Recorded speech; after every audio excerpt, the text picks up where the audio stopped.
Olá, galera! Galera aí, a turma boa aí. Vamos fazer uma revisão aí do conteúdo para a prova de História. Na época chamava-se Império do Brasil. Hoje, República Federativa do Brasil. Na época, Império do Brasil. Observe isso. O tema da prova será somente sobre a Guerra do Paraguai. Vocês verão questões parecidas. Então, observe muito bem a estrutura da prova, que para quem se dedicar, para quem estudar, vai ficar fácil, ok? Então vamos lá para a nossa revisão. Antes de falar da revisão, o hino nacional nem sempre foi o mesmo. Ouviram do Ipiranga as margens plácidas, né? Então, nem sempre foi essa música. O hino do Brasil Imperial era desta forma. Vou ligar aqui, não sei se vai dar para escutar, se vai ficar legal, mas eu vou tentar ligar para ver se vocês reconhecem. O hino nacional da época do Brasil Império.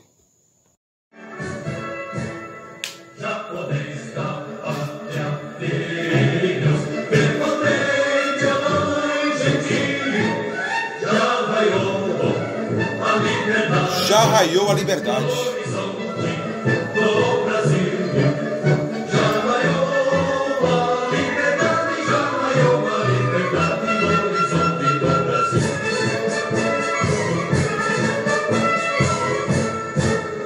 Brava gente brasileira, não te vá, tem você livre, ou ficar a pátria livre, ou morrer pelo Brasil, ou ficar a pátria livre, ou morrer pelo Brasil. Pois bem, esse aí era o hino brasileiro da época, né? Ou ficar a pátria livre, ou morrer pelo Brasil. Então, o Império Brasileiro, o segundo reinado de Dom Pedro II, alcança o seu apogeu, o auge do Império. Era um dos maiores impérios aí, era o maior, né? O único império da América Latina. Tinha a segunda marinha do mundo. Era um império respeitado. Para alguns comentaristas, dizem que até os Estados Unidos respeitavam assim o Império Brasileiro. Era bem visto no mundo inteiro. Então, este Império Brasileiro, em 1860, 64, encontra um grande problema aí com relação à Bacia do Prata, sendo um trecho ali, um território disputado pelos países, em especial Brasil, Uruguai, Argentina e posteriormente Paraguai. O Paraguai, a Guerra do Paraguai começa em 1864, quando o Paraguai ameaça a soberania brasileira, invadindo Mato Grosso, pegando de surpresa, de forma covarde, invadindo Mato Grosso, invadindo cidades do Mato Grosso, como Dourados, de forma até covarde, porque não era uma guerra. Mato Grosso invadiu, o Paraguai invadiu estas cidades e ocupou ali estas cidades, inclusive Dourados em especial. Outra coisa foi que o Paraguai, ele aprisiona, ele sequestra um navio a vapor chamado Marquês de Olinda. Neste navio levava o presidente da província de Mato Grosso. Este atentado do Paraguai foi um atentado à soberania do Brasil. Então, por que o Paraguai fez esse atentado à soberania do Brasil? Porque anos antes, no mesmo ano de 64, mas já vinha se arrastando antes, o Uruguai ali era governado por um ditador chamado Atanásio Aguirre. E o Uruguai entrou numa guerra civil entre brancos e colorados. De um lado, os brancos eram apoiados pelos paraguaios. O ditador do Paraguai, Solano Lopes, era aliado político de Aguirre, do Partido Blanco, no Uruguai. Contra os blancos havia os colorados, o movimento político aí, colorados. Quem apoiava os colorados? A Argentina apoiava os colorados e o Brasil também apoiava os colorados. O Brasil consegue invadir o Paraguai, o Uruguai, apoiando os colorados, depõe Atanásio Aguirre e coloca no lugar Venâncio Flores. Então, a guerra se inicia em 64, como eu falei. Depois disso o Paraguai foi lá e invadiu essas cidades brasileiras, aprisionou o navio brasileiro. E no ano seguinte o Paraguai invade uma província argentina chamada Corrientes e ameaça ocupar a região sul do Brasil, em especial a província do Rio Grande do Sul. Solano Lopes, ele precisava aumentar seu território, criar um grande Paraguai e ter acesso ao mar. Toda a produção paraguaia ficava sem escoamento. Para vender e colocar nos navios mercantis e enviar para a Europa os produtos paraguaios, era preciso ter acesso a um porto marítimo. Quando Venâncio Flores, do Uruguai, é nomeado, apoiado pelo governo brasileiro, foi aí que motivou Solano Lopes a invadir o Brasil, dar a ordem de invadir o Brasil. Falando sobre Solano Lopes, ele era um ditador, ele agiu de uma forma até irresponsável, tinha um exército treinado, mas de 64 a 1870 houveram várias batalhas, batalhas do Tuiuti, batalhas do Rio Riachuelo, a famosa Dezembrada, que foi uma série de batalhas comandadas por Duque de Caxias. O Solano Lopes, percebendo no final da guerra, já em 1870, que ele não teria vitória, ele foi pego pelo exército brasileiro na Batalha de Cerro Corá. Lá, o Solano Lopes, o ditador paraguaio, foi morto pelo soldado brasileiro. Outro grande nome da Guerra do Paraguai foi o Luiz Alves, o famoso Duque de Caxias. Duque de Caxias, ele não só lidera as tropas brasileiras, mas ele lidera também as tropas dos aliados, tanto argentinos quanto uruguaios. Ele trouxe técnicas americanas, os balões, para poder localizar e reconhecer a geografia do local.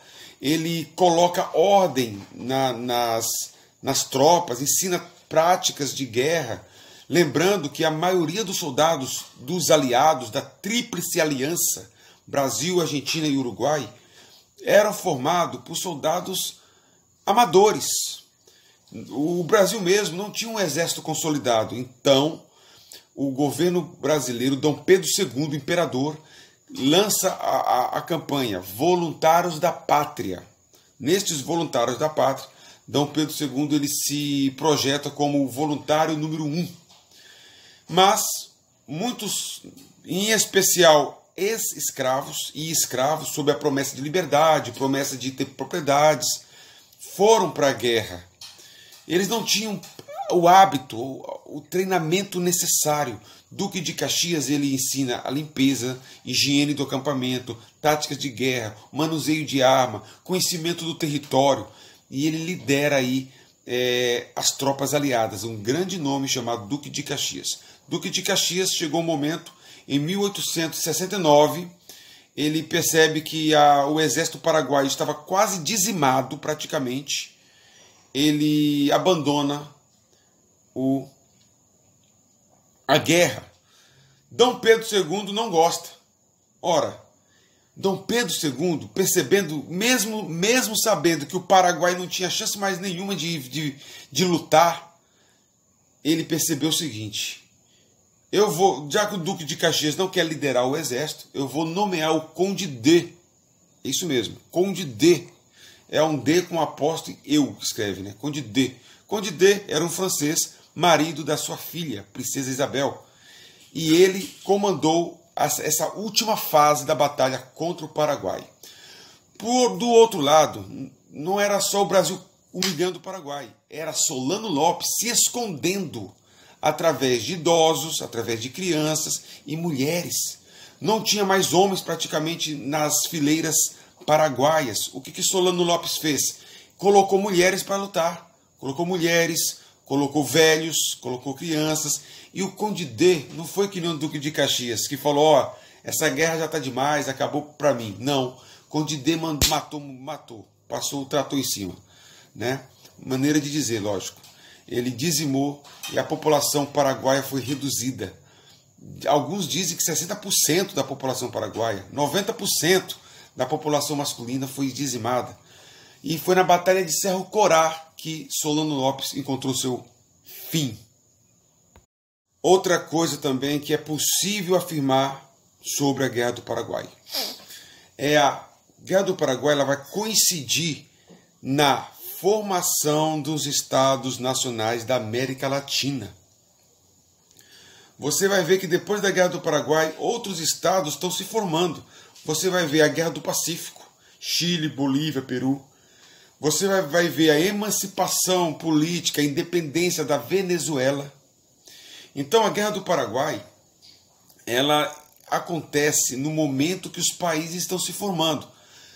O Brasil era o único império da época, mas as fronteiras ali da região sul não eram tão definidas quanto hoje. Paraguai, Argentina, Uruguai estão se consolidando enquanto estados. Então, a Guerra do Paraguai, uma coisa que é possível afirmar é que a Guerra do Paraguai acontece em um contexto que os estados, que os países da América do Sul estão se estabelecendo. A Guerra do Paraguai trouxe consequências drásticas para o governo brasileiro, como também para os outros países, mas vamos nos preocupar com o nosso país aqui. A monarquia aqui brasileira, que era uma das monarquias respeitadas, mais respeitadas, Dom Pedro II era um grande erudito. Quando termina a Guerra do Paraguai, a sua popularidade reduz. A monarquia que estava no auge começa a entrar em uma fase de declínio. Você vai ver o seguinte aí, que o Brasil sai da guerra extremamente endividado. Para o Brasil financiar armas, soldados, precisou criar uma dívida com bancos estrangeiros. Alguns historiadores dizem que o Brasil devia muito à Inglaterra. Mesmo a Inglaterra não participando diretamente da Guerra do Paraguai, mas as relações diplomáticas que estavam rompidas se unem novamente aí durante a guerra em 1865. Observe que o Brasil fica endividado. O que é importante é saber é que o Brasil ficou endividado. Os historiadores se divergem em algumas questões, mas o fato é que o Brasil ficou endividado. Dom Pedro II ele entra numa fase de declínio, falta de popularidade por conta da dívida, inflação alta, os preços altos. É um país escravagista. Os cafeicultores começam a exigir mão de obra, começa uma série de processos de abolição. Você vai ver aí a abolição do ventre, a lei do ventre livre, os sexagenários, nós já falamos isso em sala de aula. Você vai ver a abolição da escravidão em 1888. Então os cafeicultores, os grandes barões do café, começam a questionar a república, a monarquia. Você vai ver que o exército também vai querer questionar a monarquia. O exército, ele traz para si a vitória. Ele começa a falar, nós vencemos por conta nossa. Nós somos os responsáveis pela vitória do Brasil. Logo, precisamos de uma estrutura melhor, precisamos de ter mais soldados, o exército passa a ter a preocupação de se fortalecer. Ok? Então, aliado a uma ideologia positivista, o exército começa a também combater a monarquia. Você tem aí o exército combatendo a monarquia, movimentos abolicionistas combatendo a monarquia, os barões do café combatendo a monarquia. Você vai ver todo mundo combatendo a monarquia. Porque o positivismo pregava que a república fosse o ideal perfeito de governo. Pois é, esse é o grande resumo aí para a prova. A prova vai ser daqui uns dias, alguns dias ainda, mas já fica aí a revisão. Bacia do Prata é formada pelos rios Paraná, Uruguai e Paraguai. E esses rios eram de interesse desses países aí, inclusive Paraguai, inclusive o Brasil também, que fica parte da Bacia do Prata está em território brasileiro, né? Aqui é César Augusto, história para dentro da cabeça.